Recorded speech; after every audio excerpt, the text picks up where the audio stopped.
بسم الله الرحمن الرحيم.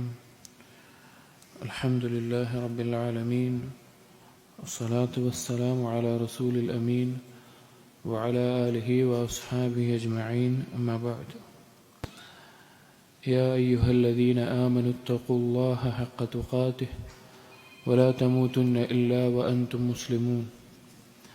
رب اشرح لي صدري ويسر لي أمري واحلل عقدة من لساني يفقهوا قولي آمين رب العالمين.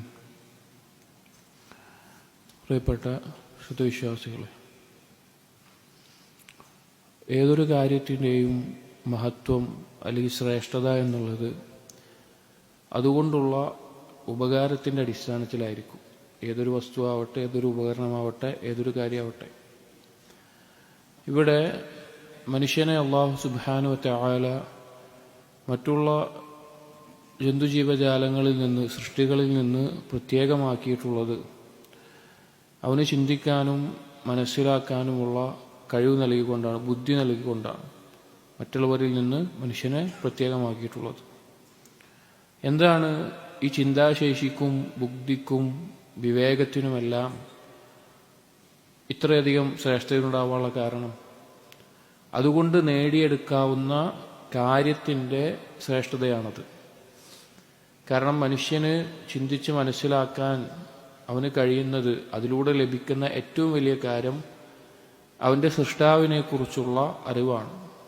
അവനെ ആരാണ് സൃഷ്ടിച്ചത്, ആ സൃഷ്ടാവ് ആരാണ്, ആ സൃഷ്ടാവിൻ്റെ വിശേഷണങ്ങൾ എന്തൊക്കെയാണ്, ഇതെല്ലാം മനസ്സിലാക്കാൻ സാധിക്കുന്നതുകൊണ്ടാണ് മനുഷ്യൻ്റെ ഈ ബുദ്ധിക്കും ചിന്താശേഷിക്കുമെല്ലാം ഇത്രയധികം ഫضലുള്ളത്.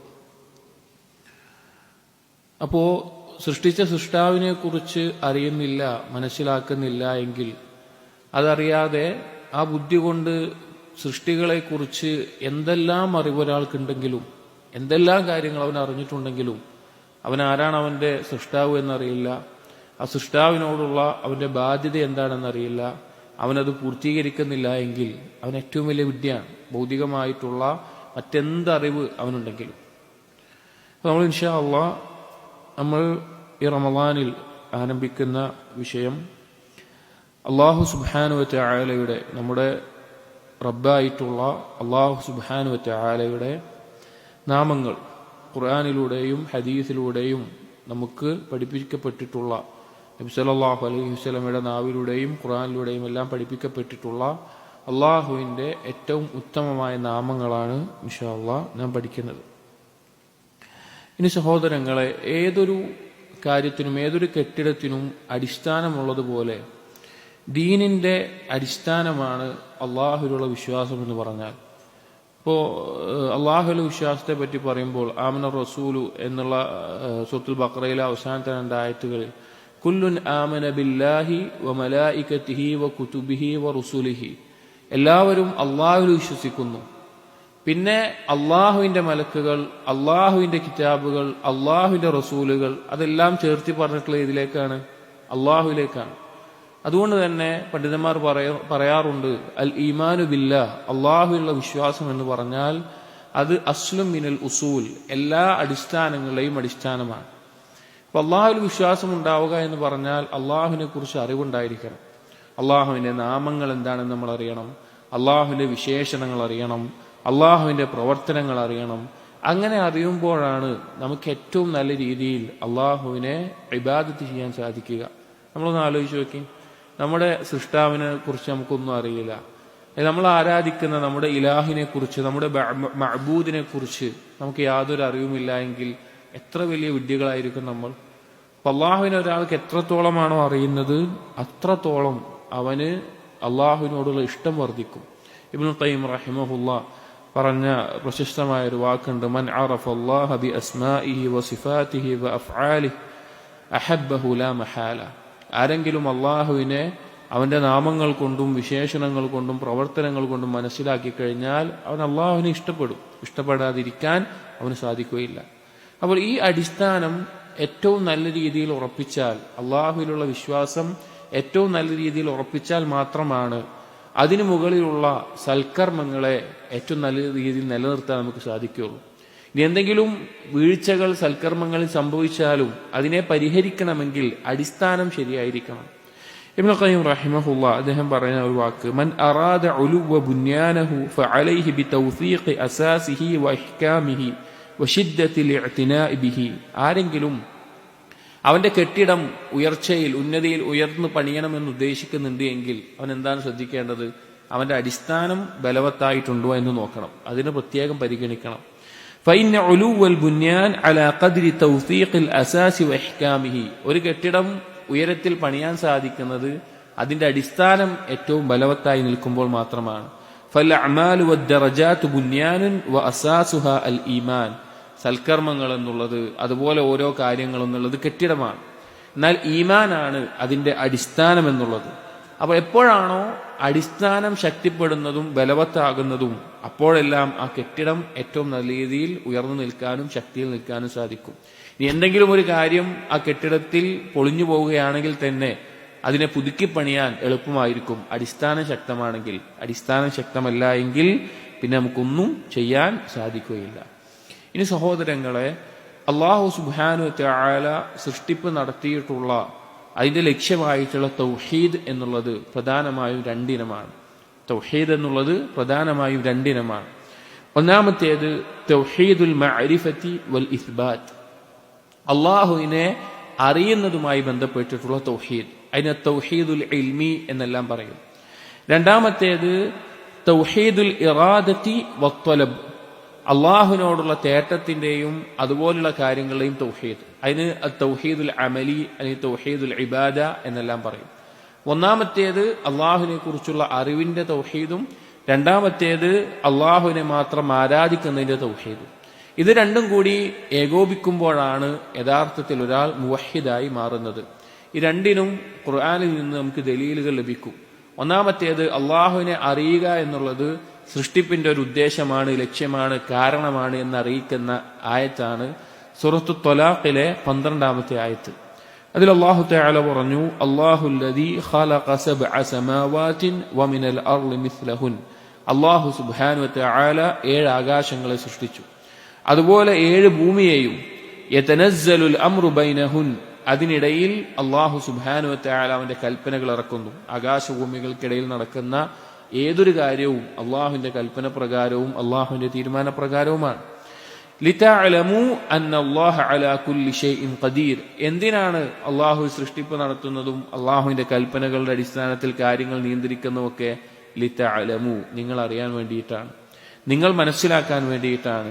അന്നല്ലാഹ അലാ കുല്ലി ഷൈഇൻ ഖദീർ, അള്ളാഹു സുബ്ഹാനഹു വ തആല എല്ലാത്തിനും കഴിവുള്ളവനാണ്.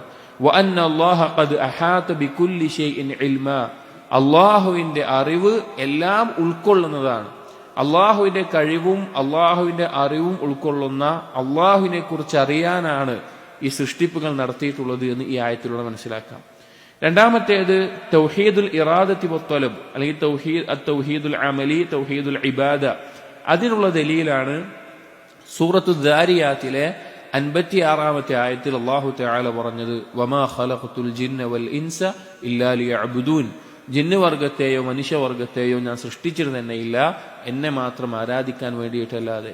അപ്പൊ അല്ലാഹു സുബ്ഹാനഹു വ തആല സൃഷ്ടിപ്പ് നടത്തിയ മറ്റൊരു കാര്യം പറഞ്ഞത് അള്ളാഹുവിനെ മാത്രം ആരാധിക്കുക എന്നുള്ളതാണ്. അപ്പൊ ആ ഇബാദത്ത് പരിപൂർണമായി ചെയ്യണമെങ്കിൽ എന്തു സാധിക്കണം? അള്ളാഹുവിനെ കുറിച്ച് അറിവ് വേണം. എത്രത്തോളമാണോ ഒരു അടിമക്ക് അള്ളാഹുവിനെ കുറിച്ചുള്ള അറിവ് പരിപൂർണമാകുന്നത് അത്രത്തോളം അവന്റെ ഇബാദത്തുകളും പരിപൂർണമാകും. ഇനി അല്ലാഹു സുബ്ഹാനഹു വ തആല ഖുർആനിലൂടെ ധാരാളം സന്ദർഭങ്ങളിൽ അള്ളാഹുവിന്റെ ഈ നാമങ്ങളെ കുറിച്ച് അറിയണം, അള്ളാഹുവിനെ കുറിച്ച് മനസ്സിലാക്കണം, നിങ്ങൾ പഠിക്കണം എന്ന് പ്രോത്സാഹിപ്പിക്കുന്നുണ്ട്. സൂറത്തുൽ ബഖറയിലെ 209ാമത്തെ ആയത്തിൽ അള്ളാഹു പറഞ്ഞു, ഫഅലമു അന്നല്ലാഹ അസീസുൻ ഹകീമുൻ. നിങ്ങൾ അറിയണം അള്ളാഹു അസീസാണ്, ഹക്കീമാണ്. സൂറത്തുൽ ബഖറയിലെ 231ാമത്തെ ആയത്തിൽ അള്ളാഹു പറഞ്ഞു, വഅലമു അന്നല്ലാഹ ബികുല്ലി ഷൈഇൻ അലീം. നിങ്ങൾ അറിയണം അള്ളാഹു എല്ലാം അറിയുന്നവനാണ്. സൂറത്തുൽ ബഖറയിലെ 233ാമത്തെ ആയത്തിൽ അള്ളാഹു പറഞ്ഞു, വഅലമു അന്നല്ലാഹ ബിമാ തഅമലൂന ബസീർ. നിങ്ങൾ മനസ്സിലാക്കണം അള്ളാഹു സുബ്ഹാനഹു വ തആല നിങ്ങൾ ചെയ്യുന്നതെല്ലാം കാണുന്നവനാണ്. സൂറത്തുൽ ബഖറയിലെ 235ാമത്തെ ആയത്തിൽ വഅലമു അന്നല്ലാഹ ഗഫൂറുൻ ഹലീം. നിങ്ങൾ അറിയണം അല്ലാഹു തആല ഗഫൂറും ഹലീമുമാണ്. പിന്നെ വേറെ ധാരാളം ആയത്തുകൾ വഅലമു അന്നല്ലാഹ സമീഉൻ അലീം, നിങ്ങൾ മനസ്സിലാക്കണം അല്ലാഹു കേൾക്കുന്നവനും അറിയുന്നവനുമാണ്. വഅലമു അന്നല്ലാഹ ഗനിയ്യുൻ ഹമീദ്, അല്ലാഹു ഗനിയും ഹമീദുമാണെന്ന് നിങ്ങൾ അറിയണം. വഅലമു അന്നല്ലാഹ ശദീദുൽ ഇഖാബ് വഅന്നല്ലാഹ ഗഫൂറുർ റഹീം. ഫഅലമു അന്നല്ലാഹ മൗലാക്കും നിഅമൽ മൗല വനിഅമൻ നസീർ, അല്ലാഹു ആണ് നിങ്ങളുടെ മൗല, രക്ഷാധികാരി എന്ന് നിങ്ങൾ അറിയണം. ഇങ്ങനെ തുടങ്ങി ധാരാളം ആയത്തുകളിൽ അല്ലാഹു സുബ്ഹാനഹു വ തആല അള്ളാഹുവിന്റെ നാമങ്ങളെയും വിശേഷണങ്ങളെയും പറഞ്ഞുകൊണ്ട് നിങ്ങളത് അറിയണം, നിങ്ങളത് മനസ്സിലാക്കണം, നിങ്ങളത് പഠിക്കണം എന്ന് പറയുന്നുണ്ട്. ഇനി ഖുർആൻ എടുത്തു നോക്കിയാൽ തന്നെ ഖുർആനിൽ അള്ളാഹുവിനെ പറ്റി പരാമർശിക്കുന്നത്, അള്ളാഹുവിന്റെ നാമഗുണ വിശേഷണങ്ങളെ പറ്റി പരാമർശിക്കുക എന്നുള്ളത്, അതാണ് ഖുർആനിൽ ഭൂരിഭാഗവും. ഖുർആനിലെ ഭൂരിഭാഗവും അതാണ്. അള്ളാഹുവിനെ പറ്റി പരാമർശിക്കുന്ന ആയത്തുകൾക്ക് പ്രത്യേകം ഫദ്ലുകളും ഖുർആനിലുണ്ട്. ഖുർആനിലെ ആയത്തുകൾക്കും സൂറത്തുകൾക്കും പ്രത്യേകം ശ്രേഷ്ഠതയുണ്ട്. ഷെയ്ഖുൽ ഇസ്ലാം ഇബ്നു തൈമിയ റഹിമഹുല്ലാഹ് അവിടുന്ന് പറയാണ്, വൽ ഖുർആനു ഫീഹി മിൻ ദിക്രി അസ്മാഇല്ലാഹി വസിഫാതിഹി വഅഫ്ആലിഹി അക്സറു മിമ്മാ ഫീഹി മിൻ ദിക്രിൽ അക്ലി വശുർബി വന്നിക്കാഹി ഫിൽ ജന്ന. ഖുർആനിൽ അള്ളാഹുവിന്റെ നാമങ്ങളെക്കുറിച്ചും അള്ളാഹുവിന്റെ വിശേഷണങ്ങളെക്കുറിച്ചും അള്ളാഹുവിന്റെ പ്രവർത്തനങ്ങളെക്കുറിച്ചുമുള്ള പരാമർശം അത് സ്വർഗത്തിലെ ഭക്ഷണത്തിനേക്കാളും സ്വർഗത്തിലെ പാനീയങ്ങളെക്കാളും സ്വർഗത്തിലെ ഇണകളെക്കാളും വിവാഹങ്ങളെക്കാളും എല്ലാം അധികമായി പരാമർശിച്ചിട്ടുണ്ട്. വൽ ആയാത്തുൽ മുതവമ്മിനതു ലിദിക്രി അസ്മാഇല്ലാഹി വസിഫാതിഹി അഅ്ളമു ഖദ്റൻ മിൻ ആയാത്തിൽ മആദ്. അള്ളാഹുവിന്റെ നാമഗുണ വിശേഷണങ്ങളെ പരാമർശിക്കുന്ന ആയത്തുകളുടെ ഫദ്ല് എന്നുള്ളത് പരലോകത്തെ പറ്റി പരാമർശിക്കുന്ന ആയത്തുകളെക്കാൾ ശ്രേഷ്ഠമായതാണ്. ഫഅ്ളമു ആയത്തിൻ ഫിൽ ഖുർആനി ആയത്തുൽ കുർസി അൽ മുതവമ്മിനതു ലിദാലിക്. ഖുർആനിലെ ഏറ്റവും വലിയ ശ്രേഷ്ഠമായ ആയത്ത് എന്താണ്? സൂറത്തുൽ ബഖറയിലെ 255-ാമത്തെ ആയത്തായിട്ടുള്ള ആയത്തുൽ കുർസിയാണ്. ആയത്തുൽ കുർസി ഇത്രയും ഫദ്ല് വരാനുള്ള കാരണം എന്താണ്? അതിൽ അള്ളാഹുവിനെ പറ്റിയാണ് പരാമർശിക്കുന്നത്. كما ثبت ذلك في الحديث الصحيح الذي رواه مسلم عن النبي صلى الله عليه وسلم أنه قال لأبي بن كعب. ഈ ആയത്തുൽ കുർസിയാണ് ഏറ്റവും അഫ്ളലായ ആയത്ത് ഖുർആനിലേത് എന്നറിയിക്കുന്ന ഹദീസ് സ്വഹീഹ് മുസ്ലിമിൽ കാണാം. ഒരിക്കൽ നബി സല്ലല്ലാഹു അലൈഹി വസല്ലം ഉബയ്യ് ഇബ്നു കഅബ് റളിയല്ലാഹു അൻഹുവിനോട് ചോദിച്ചു, അതദ്രി അയ്യു ആയത്തിൻ ഫീ കിതാബില്ലാഹി അഅ്ദം, അല്ലെങ്കിൽ റിവായത്തിൽ മഅക അഅ്ദം. ഉബയ്യ് ഇബ്നു കഅബ് അദ്ദേഹം ഖുർആൻ ഹിഫ്ദുള്ള, ഖുർആനിൽ അറിവുള്ള പാണ്ഡിത്യമുള്ള സ്വഹാബിയാണ്. അദ്ദേഹത്തിനോട് ചോദിക്കുകയാണ്, നിനക്കറിയുമോ ഖുർആനിൽ നീ ഹിഫ്ളാക്കിയിട്ടുള്ള നിനക്കറിയുന്ന നിനക്ക് അറിവുള്ള ഖുർആനിൽ ഏറ്റവും അഅ്ളമായിട്ടുള്ള ആയത്ത് ഏതാണ് എന്ന് നിനക്കറിയുമോ?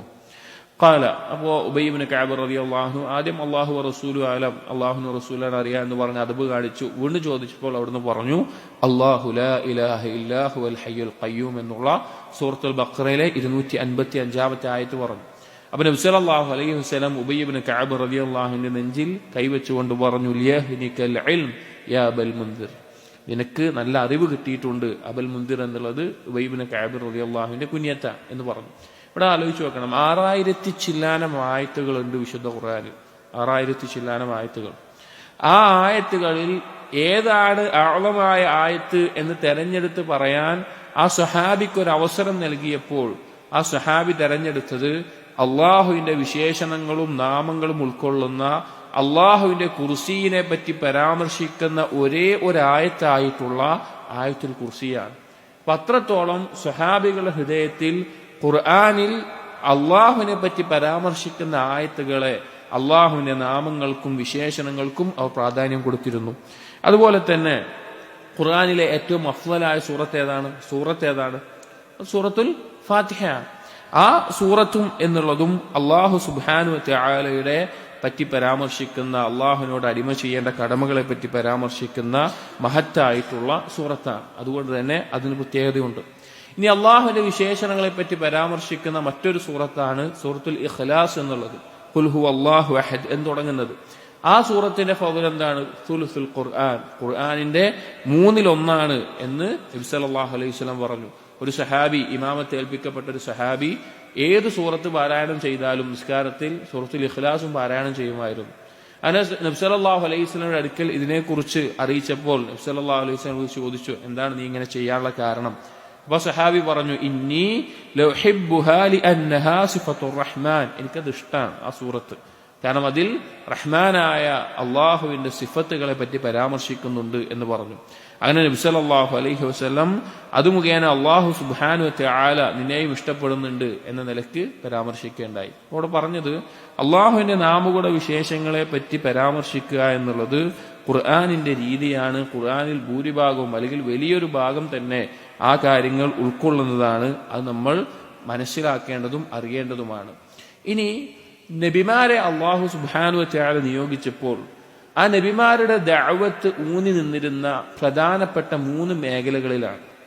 അഥവാ ഏതൊരു നബിയും ഏതൊരു റസൂലും ദഅവത്തിനായി ഒരു സമൂഹത്തിലേക്ക് നിയോഗിക്കപ്പെടുമ്പോൾ ആ റസൂലുകൾ ക്ഷണിച്ചിരുന്ന ദീൻ എന്നുള്ളത് അവരുടെ പ്രധാനപ്പെട്ട കാര്യം 3 കാര്യങ്ങളിൽ ഊന്നിയിട്ടാണ് നിന്നിരുന്നത്.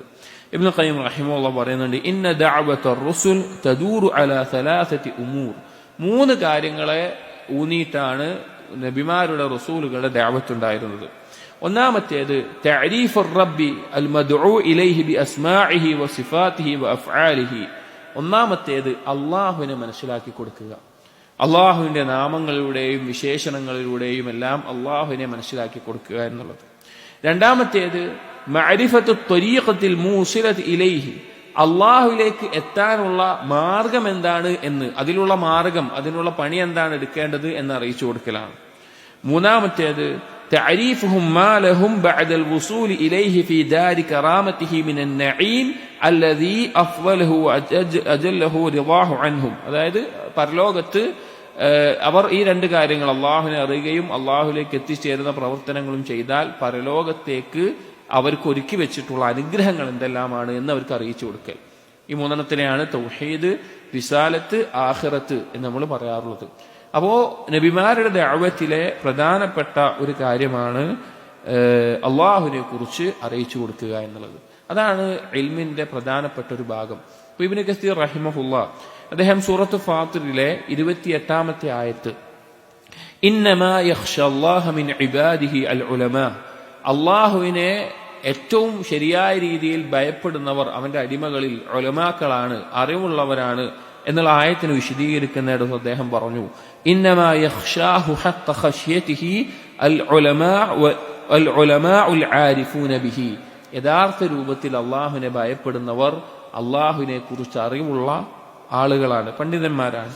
لأنه كلما كانت المعرفة للعظيم العليم الموصوف بالصفات الكمال المنعوت بالأسماء الحسنى, എത്രത്തോളമാണോ എപ്പോഴെല്ലാമാണോ അള്ളാഹുവിന്റെ അത്യുന്നതനായിട്ടുള്ള എല്ലാവിധ അറിവുമുള്ള എല്ലാവിധ പരിപൂർണ വിശേഷണങ്ങളുമുള്ള ഏറ്റവും നല്ല നാമങ്ങളുള്ള അള്ളാഹുവിനെ കുറിച്ചുള്ള അറിവ് എത്രത്തോളമാണോ പൂർണ്ണമാകുന്നത്, കുല്ലമാ കാനത്തിൽ മഅരിഫത്തു ബിഹി അതം വൽ ഇൽമു ബിഹി അക്മൽ കാനത്തിൽ ഖശ്യത്തു ലഹു അഅ്ളം വ അക്സർ, എപ്പോഴെല്ലാം അള്ളാഹുവിനെ കുറിച്ചുള്ള അറിവ് പരിപൂർണമാകുന്നുവോ അപ്പോഴെല്ലാം ഒരാൾക്ക് അള്ളാഹുവിനെ കുറിച്ചുള്ള ഭയവും അള്ളാഹുവിനെ കുറിച്ചുള്ള ആ ഖശിയത്തും അവൻ ഏറ്റവും പരിപൂർണ രൂപത്തിൽ ഉണ്ടാകും.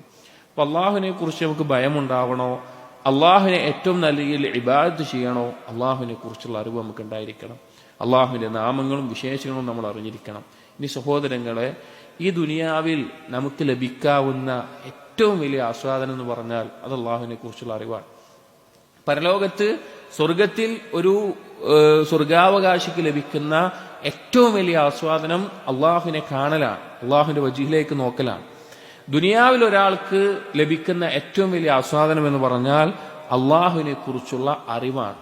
ആ അറിവുള്ളവൻ അവന്റെ കൽബിൽ ആസ്വദിക്കുന്ന ആസ്വാദനവും അവന്റെ കൽബിൽ അവൻ അനുഭവിക്കുന്ന റാഹത്തും സമാധാനവും അള്ളാഹുവിനോട് അവന് ലഭിക്കുന്ന ആ സാമീപ്യവും മറ്റ് എന്തുകൊണ്ടും ഭൗതികമായിട്ടുള്ള എന്ത് വസ്തു കൊണ്ടും ഏറ്റവും വിശിഷ്ടമായ സുഖസൗകര്യങ്ങൾ കൊണ്ടും ഏറ്റവും വിശിഷ്ടമായ ഭക്ഷണങ്ങൾ കൊണ്ടും മറ്റൊന്നുകൊണ്ടും താരതമ്യം ചെയ്യാൻ കൂടി സാധിക്കാത്തതാണ്. അത്രയും വലിയ ആസ്വാദനമാണ് അള്ളാഹുവിനെ കുറിച്ചുള്ള അറിവ് എന്നുള്ളത്. ഇബ്നുൽ ഖയ്യിം റഹിമഹുല്ലാഹ് അദ്ദാഉ ദവാ എന്ന കിതാബിൽ അദ്ദേഹം പറഞ്ഞിട്ടുണ്ട്, ഫഇന്ന ഹയാത്തൽ ഇൻസാൻ ബിഹയാത്തി ഖൽബിഹി വറൂഹിഹി, യഥാർത്ഥത്തിലുള്ള മനുഷ്യന്റെ ജീവിതം എന്ന് പറഞ്ഞാൽ അവന്റെ കൽബ് കൊണ്ടും അവന്റെ റൂഹ് കൊണ്ടുമുള്ള ജീവിതമാണ്. വലാ ഹയാത ലിഖൽബിഹി ഇല്ലാ ബിമഅരിഫതി ഫാത്തിരിഹി വമഹബ്ബതിഹി വഇബാദതിഹി വഹ്ദ വൽഇനാബതി ഇലൈഹി വത്തുമഅനീനതി ബിദിക്രിഹി വൽഉൻസ് ബിഖുർബിഹി. ഒരിക്കലും ഒരാളുടെ കൽബിന് യഥാർത്ഥത്തിലുള്ള ജീവൻ ഉണ്ടാവില്ല, അള്ളാഹുവിനെ കുറിച്ച് അറിവില്ലാതെ, അള്ളാഹുവിനോടുള്ള ഇഷ്ടമില്ലാതെ, അള്ളാഹുവിനെ മാത്രം ആരാധിക്കാതെ, അള്ളാഹുവിലേക്ക് പശ്ചാത്തപിച്ച് സൽക്കർമ്മങ്ങൾ ചെയ്ത് മടങ്ങാതെ, അള്ളാഹുവിനെ ഓർത്തുകൊണ്ട് സമാധാനമടയാതെ, അള്ളാഹുവിലേക്കുള്ള സാമീപ്യം നേടാതെ ഒരു കൽബിന് യഥാർത്ഥത്തിൽ ജീവൻ ഉണ്ടാവില്ല. വമൻ ഫഖദ ഹാദിഹിൽ ഹയാത്ത് ഫഖദൽ ഖൈറ കുല്ലഹു. ആർക്കാണോ അള്ളാഹുവിനെ കുറിച്ചുള്ള അറിവോടുകൂടി, അള്ളാഹുവിനെ കുറിച്ചുള്ള ചിന്തയോടുകൂടിയുള്ള ഈ ജീവിതം നഷ്ടപ്പെടുന്നത്, അവൻ എല്ലാവിധ ഖൈറും നഷ്ടപ്പെട്ടിട്ടുണ്ട്. വലൗ തഅവ്വള അൻഹാ ബിമാ തഅവ്വള മിനദ് ദുനിയ. അതിന് പകരമായിട്ട് ദുനിയാവിലുള്ള എന്തെല്ലാം കാര്യങ്ങൾ അവന് പകരമായിട്ടുണ്ടെങ്കിലും, ബല്ലൈസത്തിദ് ദുനിയ ബിഅജ്മഇഹാ ഇവള മിൻ ഹാദിഹിൽ ഹയാ, അല്ലെങ്കിൽ ഈ ദുനിയാവിലുള്ള എല്ലാതും ആ ഒരു ജീവിതത്തിനായി പകരമായി വന്നാലും, ഫമിൻ കുല്ലി ഷൈഇൻ യഫൂതു ഇവദുൻ. എന്നിട്ട് പറയാണ് അതാവില്ല, അതിന് പകരാവില്ല. എന്നിട്ട് പറയാണ് ദുനിയാവിൽ എന്ത് കാര്യം നഷ്ടപ്പെട്ടാലും അതിന് പകരം നമുക്ക് എന്തെങ്കിലും കിട്ടും. വൈദാ ഫാതഹുല്ലാഹ് ലം യുഅവ്വിദ് അൻഹു ഷൈഉൻ അൽബത്ത. അള്ളാഹുവിനെ നഷ്ടപ്പെട്ടാൽ, അള്ളാഹുവിനെ കുറിച്ചുള്ള അറിവും അള്ളാഹുമായിട്ടുള്ള ബന്ധവും ഒക്കെ നഷ്ടപ്പെട്ടു കഴിഞ്ഞാൽ അതിന് പകരം ഒന്നും കിട്ടാൻ പോകുന്നില്ല. അതിന് പകരം നിൽക്കാൻ ഒന്നും ആവില്ല. ദുനിയവിയായിട്ടുള്ള ഏത് കാര്യം നമുക്ക് നഷ്ടപ്പെട്ടാൽ അതിന് പകരമായി വേറെ എന്തെങ്കിലുമൊക്കെ ഉണ്ടാവും. പക്ഷെ അള്ളാഹുവിനെ നഷ്ടപ്പെട്ടാൽ പകരം ഒന്നും തന്നെ ഉണ്ടാവുകയില്ല എന്നതാണ് അതിന്റെ യാഥാർത്ഥ്യം. എന്നിട്ട് അദ്ദേഹം തന്നെ പറഞ്ഞത് കാണാം, കൈഫ യഖ്ദി സമാൻ. ഒരാളുടെ കാലം, ആയുസ് അങ്ങനെ തീർന്നു പോകുന്നു. വയംഫദു ഉമർ, അവന്റെ പ്രായം തീരുന്നു. വൽ ഖൽബു മഹ്ജൂബുൻ മാ ശമ്മ ലിഹാദ റായിഹ. അവന്റെ കൽബ് മറയിടപ്പെട്ട അവസ്ഥയിൽ, ഈ ഒരു ആസ്വാദനം അവൻ രുചിച്ചു നോക്കിയിട്ട് പോലുമില്ല. വഖറജ മിനദ് ദുനിയ കമാ ദഖല ഇലൈഹ. അവൻ ദുനിയാവിലേക്ക് എങ്ങനെയാണോ വന്നത് അതുപോലെ തന്നെ പുറത്തു പോകുന്നു. വമാദാഖ അത്യബ മാ ഫീഹ. ദുനിയാവിൽ ഏറ്റവും വിശിഷ്ടമായത് അവൻ രുചിച്ചു നോക്കിയിട്ടില്ല. അഥവാ എങ്ങനെയാണോ ദുനിയാവിൽ ജനിച്ചു വീഴുന്നത്, അവന്റെ ശരീരം കൊണ്ട് ജനിച്ചു വീഴുന്നു, ശരീരം കൊണ്ട് മരിച്ചു പോകുന്നു. ഇവിടെ ദുനിയാവിൽ ലഭിക്കുന്ന ഏറ്റവും വിശിഷ്ടമായ അള്ളാഹുവിനെ കുറിച്ചുള്ള അറിവോ, അള്ളാഹുവിനെ കുറിച്ചുള്ള ദിക്റോ, അതുപോലെ അള്ളാഹുവിനോടുള്ള അടുത്ത ബന്ധമോ ഒന്നുമില്ലാതെ, ബൽ ആശ ഫീഹാ ഐശൽ ബഹായിം. പക്ഷെ അവൻ ജീവിക്കുന്നത് മൃഗതുല്യമായിട്ടുള്ള ജീവിതമാണ്. വൻതഖല മിൻഹാ ഇന്തിഖാൽ മഫാലിസ്. അവൻ ഈ ദുനിയാവിൽ പോകുന്നത് നഷ്ടക്കാരായിട്ടുള്ള മുഫ്ലിസീങ്ങളുടെ, പാപ്പരായ അവസ്ഥയിലാണ് പോകുന്നത്. ഫകാനത് ഹയാതുഹു അജ്സൻ വമൗതുഹു കമദൻ വമആദുഹു ഹസ്റതൻ വഅസഫൻ. അവന്റെ ജീവിതവും മരണവും പരലോകമൊക്കെ നഷ്ടത്തിലായിക്കൊണ്ട് ഏറ്റവും ദുർബലമായ ഒരു അവസ്ഥയിലായിരിക്കും ഉണ്ടാവുക. അതുകൊണ്ട് തന്നെ സലഫുകൾ അവർ പറയാറുള്ള ഒരു വാക്കാണ്, മസാകീനു അഹ്ലി ദുനിയ ഖറജു മിൻഹാ വമാ ദാഖു അത്യബ മാ ഫീഹാ. ദുനിയാവിന്റെ ആളുകൾ അവരതാ ഈ ദുനിയാവിൽ നിന്ന് വിട്ടുപോകുന്നു. ദുനിയാവിൽ ഏറ്റവും വിശിഷ്ടമായത് അവർ ആസ്വദിക്കാതെയാണ് അവർ വിട്ടുപോകുന്നത്. അപ്പൊ അവർ ചോദിച്ചു, വമാ അത്യബു മാ ഫീഹാ, ദുനിയാവിൽ ഏറ്റവും വിശിഷ്ടമായത് എന്താണ്? ഖാല, അപ്പൊ പറഞ്ഞു, മഅരിഫത്തുല്ലാഹ് വമഹബ്ബതുഹു വൽ ഉൻസു ബിഖുർബിഹി വശൗഖ ഇലാ ലിഖാഇഹി. അള്ളാഹുവിനെ അറിയലും അള്ളാഹുവിനോടുള്ള ഇഷ്ടവും അള്ളാഹുവിനോടുള്ള സാമീപ്യവും അള്ളാഹുവിനെ കാണാനുള്ള അതിയായ ആഗ്രഹവുമാണ് ദുനിയാവിൽ ലഭിക്കുന്ന ഏറ്റവും വിശിഷ്ടമായ കാര്യം. അപ്പൊ സഹോദരങ്ങളെ, നമ്മൾ നേടുന്ന ഇൽമിൽ അല്ലെങ്കിൽ നമ്മൾ പഠിക്കുന്ന ദീനിൽ ഏറ്റവും പ്രധാനപ്പെട്ട ഒരു കാര്യമാണ് അള്ളാഹുവിന്റെ അസ്മാഉ സിഫാത്തുകൾ പഠിക്കുക എന്നുള്ളത്. ഇനി അള്ളാഹു സുബ്ഹാനഹു വ തആല ഖുർആനിലൂടെ അറിയിക്കുന്ന ദീനിന്റെ പല അഹ്കാമുകളിൽ പോലും അതിന് അള്ളാഹു സുബ്ഹാനഹു വ തആല ചേർത്തി പറയുന്നത് അള്ളാഹുവിന്റെ നാമങ്ങളിലേക്കായിരിക്കും. അപ്പൊ ഖുർആൻ എടുത്തു നോക്കിക്കഴിഞ്ഞാൽ ഭൂരിഭാഗം സ്ഥലങ്ങളിലും എന്തെങ്കിലും ഹുക്മുകൾ പഠിപ്പിക്കുമ്പോൾ അത് അള്ളാഹുവിന്റെ ഏതെങ്കിലും നാമങ്ങളുമായിട്ട് ചേർത്തി പറയുന്നത് നമുക്ക് കാണാൻ സാധിക്കും. ഇപ്പൊ സൂറത്ത് മുജാദില, അതിലൊരു ദീനിന്റെ ളിഹാറിന്റെ നിയമങ്ങൾ പറയുന്ന ഭാഗത്ത് അതിൽ അള്ളാഹു തആല പറഞ്ഞു നോക്കൂ, ഖദ് സമിഅ അല്ലാഹു ഖൗലല്ലതി തുജാദിലുക ഫീ സൗജിഹാ വതശ്തകി ഇലല്ലാഹ് വല്ലാഹു യസ്മഉ തഹാവുറകുമാ ഇന്നല്ലാഹു സമീഉൻ ബസീർ. അതൊരു വിധി പറയാണ്. അതിനു മുമ്പ് അള്ളാഹുവിന്റെ സമീഉ ബസീർ എന്നുള്ള നാമങ്ങളെ പറഞ്ഞു. ഖുർആനിൽ എടുത്തു നോക്കിയാൽ ധാരാളം സന്ദർഭങ്ങളിൽ ഈ രീതിയിൽ നമുക്ക് കാണാം. ഇനി സഹോദരങ്ങളെ, അസ്മാഉൽ ഹുസ്നയുടെ അത് പഠിക്കുന്നതിന്റെ, അതിനെക്കുറിച്ചുള്ള അറിവിന്റെ ഫദ്ല് എന്ന് പറഞ്ഞാൽ ധാരാളമാണ്. അതിൽ ഒന്ന് നമ്മൾ പറഞ്ഞതുപോലെ ഏറ്റവും അഫ്ദലായിട്ടുള്ള, ഏറ്റവും പ്രധാനപ്പെട്ടിട്ടുള്ള, ഏറ്റവും ശ്രേഷ്ഠമായിട്ടുള്ള ഒരു ഇൽമാണത്. രണ്ട്, ആ ഇൽമ് ലഭിക്കുന്ന ആൾക്ക് അള്ളാഹുവിനോടുള്ള ഇഷ്ടം വർദ്ധിക്കുകയും അള്ളാഹുവിനെ ഏറ്റവും നല്ല രീതിയിൽ മഹത്വപ്പെടുത്താനും ഏറ്റവും നല്ല രീതിയിൽ ഇബാദത്ത് ചെയ്യാനും സാധിക്കും. മൂന്ന്, ആ അള്ളാഹുവിന്റെ നാമങ്ങളും വിശേഷങ്ങളും പഠിക്കുന്നതിലൂടെ അതൊരാളുടെ സ്വഭാവത്തിൽ മാറ്റമുണ്ടാക്കും. അതായത് അള്ളാഹു സുബ്ഹാനഹു വ തആല ഇഷ്ടപ്പെടുന്ന കാര്യമാണ് അള്ളാഹുവിന്റെ നാമങ്ങളും വിശേഷണങ്ങളും അടിമകളിൽ അടിമക്ക് യോജിച്ച രീതിയിൽ കാണുക എന്നുള്ളത്. അപ്പൊ അള്ളാഹു റഹ്മാനാണ്, കാരുണ്യം ചൊരിയുന്നവനാണ്. അടിമകൾ പരസ്പരം കാരുണ്യം ചൊരിയുക അള്ളാഹുവിന് ഇഷ്ടമുള്ള കാര്യമാണ്. അള്ളാഹു ഗഫൂറാണ്, പാപങ്ങൾ പൊറുക്കുന്നവനാണ്. അടിമകൾ പരസ്പരം പുറത്തു കൊടുക്കുക എന്ന് അള്ളാഹു ഇഷ്ടപ്പെടുന്ന കാര്യമാണ്. അള്ളാഹു ജമീലാണ്, അള്ളാഹു ഭംഗിയുള്ളവനാണ്, പിന്നെ അതുപോലെ തന്നെ ഭംഗിയെ ഇഷ്ടപ്പെടുന്നവനാണ്. അതുപോലെ തന്നെ അള്ളാഹു അലീമാണ്, അറിവുള്ളവനാണ്. അറിവുള്ളവരെ അള്ളാഹു ഇഷ്ടപ്പെടുന്നു. അള്ളാഹു ജവാദാണ്, അങ്ങേയറ്റം ഔദാര്യം ചൊരിയുന്നവനാണ്. അങ്ങനെ ഔദാര്യം ചൊരിയുന്നവരെ അള്ളാഹു ഇഷ്ടപ്പെടുന്നു. അള്ളാഹു ഹയ്യാണ്, ലജ്ജയുള്ളവനാണ്. ലജ്ജയുള്ളവരെ അള്ളാഹു ഇഷ്ടപ്പെടുന്നു. അതായത് അള്ളാഹുവിന്റെ നാമങ്ങളും വിശേഷണങ്ങളും അടിമകൾക്ക് യോജിച്ച രീതിയിൽ അടിമകളിൽ ഉണ്ടാവുക എന്നുള്ളത് അള്ളാഹു സുബ്ഹാനഹു വ തആല ഇഷ്ടപ്പെടുന്ന പ്രധാനപ്പെട്ട ഒരു കാര്യമാണ്. അപ്പോൾ അള്ളാഹുവിന്റെ ഈ നാമങ്ങൾ അറിയുക എന്നുള്ളത് സഹോദരങ്ങളെ ഇതുപോലെ ധാരാളം നേട്ടങ്ങൾ. നമ്മൾ നേരത്തെ പറഞ്ഞതുപോലെ നമ്മുടെ ഖൽബിന്റെ ഇൻഷിറാഹ്, നമുക്ക് സമാധാനം ലഭിക്കുന്നത്, ഇരുലോകത്തും വിജയം ലഭിക്കുന്നത്, അള്ളാഹുവിനെ കാണാൻ പരലോകത്ത് സാധിക്കുന്നത്, അങ്ങനെ ധാരാളം കാര്യങ്ങൾ നമുക്കിതിലൂടെ നേടിയെടുക്കാം. അതുപോലെ ഇബാദത്തിന് ഒരു നശാത്ത്, ഒരു ഉന്മേഷം. കാരണം ഇപ്പൊ നമ്മൾ ആലോചിച്ച് നോക്കിയും, നമ്മൾ നിസ്കരിക്കുമ്പോൾ പലപ്പോഴും യാതൊരു ശ്രദ്ധയും ഉണ്ടാവില്ല. എന്താണ് നമ്മൾ ചെയ്യുന്നത് എന്ന് തന്നെ ചിലപ്പോൾ നമുക്ക് ബോധം ഉണ്ടാവില്ല. എന്താണ് പറയുന്നത് എന്ന് നമ്മൾ അറിയില്ല. അങ്ങനെ പലപ്പോഴും നിസ്കരിക്കും. എന്നാൽ അള്ളാഹുവിനെ യഥാർത്ഥത്തിൽ നമ്മൾ അറിയുന്നതോടുകൂടി, മനസ്സിലാക്കുന്നത് കൂടി, ആ ഒരു ബോധത്തിൽ നിസ്കരിക്കുമ്പോൾ നമ്മൾ ഓരോ ഖുർആനിലെ സൂറത്താവട്ടെ അല്ലെങ്കിൽ ഓരോ ദിക്റുകളാവട്ടെ അതെല്ലാം പാരായണം ചെയ്യുമ്പോൾ അതിന് യോജിച്ച രീതിയിൽ അള്ളാഹു സുബ്ഹാനഹു വ തആലയെ മനസ്സിലാക്കുമ്പോൾ ആ നിസ്കാരത്തിന് എത്രത്തോളം മാറ്റം ഉണ്ടാകും, എത്രത്തോളം നമുക്ക് ശ്രദ്ധയോടുകൂടി നിസ്കരിക്കാൻ സാധിക്കും. അപ്പോൾ ഗൗരവത്തിൽ നമ്മൾ അറിഞ്ഞിരിക്കേണ്ട കാര്യമാണ് അൽ അസ്മാഉൽ ഹുസ്ന. ഇനി അസ്മാഉൽ ഹുസ്നയുമായി ബന്ധപ്പെട്ട പ്രധാനപ്പെട്ട ചില ഖായിദകളുണ്ട്. അതെല്ലാം നമ്മൾ വിശദീകരിക്കുന്നില്ല, എന്നാലും ഒന്ന് രണ്ട് കാര്യങ്ങൾ ഓർമ്മപ്പെടുത്തുകയാണ്. ഒന്ന്, അസ്മാഉൽ ഹുസ്നയുമായി ബന്ധപ്പെട്ട് അള്ളാഹുവിന്റെ നാമങ്ങൾ എല്ലാം അൽ ഹുസ്നയാണ്. ഹുസ്ന എന്ന് പറഞ്ഞാൽ ഏറ്റവും ഉത്തമമായതാണ് അള്ളാഹുവിന്റെ നാമങ്ങളെല്ലാം. ഒരു ന്യൂനതയുള്ള, ഒരു കുറവുള്ള ഒരു നാമവും അള്ളാഹു സുബ്ഹാനഹു വ തആലക്ക് ഇല്ല. അള്ളാഹു സുബ്ഹാനഹു വ തആല സൂറത്തുൽ അറാഫിൽ 180-ാമത്തെ ആയത്തിൽ പറഞ്ഞു, വലില്ലാഹിൽ അസ്മാഉൽ ഹുസ്ന ഫദ്ഉഹു ബിഹാ. അള്ളാഹുവിനേതാണ് ഏറ്റവും ഉത്തമമായിട്ടുള്ള നാമങ്ങൾ, അത് മുഖേന നിങ്ങൾ അള്ളാഹുവിനോട് ദുആ ചെയ്യുക. സൂറത്ത് ത്വാഹയിലെ 8-ാമത്തെ ആയത്തിൽ അള്ളാഹു പറഞ്ഞു, അല്ലാഹു ലാ ഇലാഹ ഇല്ലാഹു ലഹുൽ അസ്മാഉൽ ഹുസ്ന. അള്ളാഹുവിനാണ് ഏറ്റവും ഉത്തമമായിട്ടുള്ള നാമമുള്ളത്. അതായത് എല്ലാ നാമങ്ങളും അള്ളാഹുവിന്റെ ഹുസ്നയാണ്, ഏറ്റവും ഉത്തമമായിട്ടുള്ളതാണ്. അതിൽ കുറവുള്ള ഒരു നാമവും അറിയിക്കുന്നില്ല. അതുപോലെ അള്ളാഹുവിന്റെ നാമങ്ങളെല്ലാം അള്ളാഹുവിന്റെ അങ്ങേയറ്റത്തെ മഹത്വത്തെ അറിയിക്കുന്നതാണ്. അതുപോലെ അള്ളാഹുവിന്റെ നാമങ്ങളിൽ എല്ലാം അള്ളാഹുവിന് സ്ഥിരപ്പെട്ട ഒരു വിശേഷണവും ഉണ്ടാകും. അതായത് അള്ളാഹുവിന്റെ ഓരോ നാമത്തിലും അതിനകത്ത് അള്ളാഹുവിന്റെ ഒരു വിശേഷണത്തെ അറിയിക്കുന്നുണ്ടാകും. ഉദാഹരണത്തിന് അള്ളാഹു അലീമാണെന്ന് പറയുമ്പോൾ അതിനകത്തുള്ള വിശേഷണം എന്താണ്? ഇൽമാൻ, അള്ളാഹു അറിവുള്ളവനാണ്. അള്ളാഹു സമീ എന്ന് പറയുമ്പോൾ എല്ലാം കേൾക്കുന്നവനാണ് പറയുമ്പോൾ സമഅ എന്നുള്ള വിശേഷണം. അള്ളാഹു ഖദീർ ആണ് എന്ന് പറയുമ്പോൾ ഖുദ്റത്ത് എന്നുള്ള വിശേഷണം. ഓരോ നാമത്തിനും അതിൻ്റെ അകത്ത് ഓരോ വിശേഷണം ഉൾക്കൊണ്ടിട്ടുണ്ട്. അങ്ങനെ എല്ലാ നാമങ്ങളും അള്ളാഹുവിന്റെ ഹുസ്നയാണ്, ഏറ്റവും ഉത്തമമായത് ആണ് എന്ന് നമ്മൾ മനസ്സിലാക്കണം.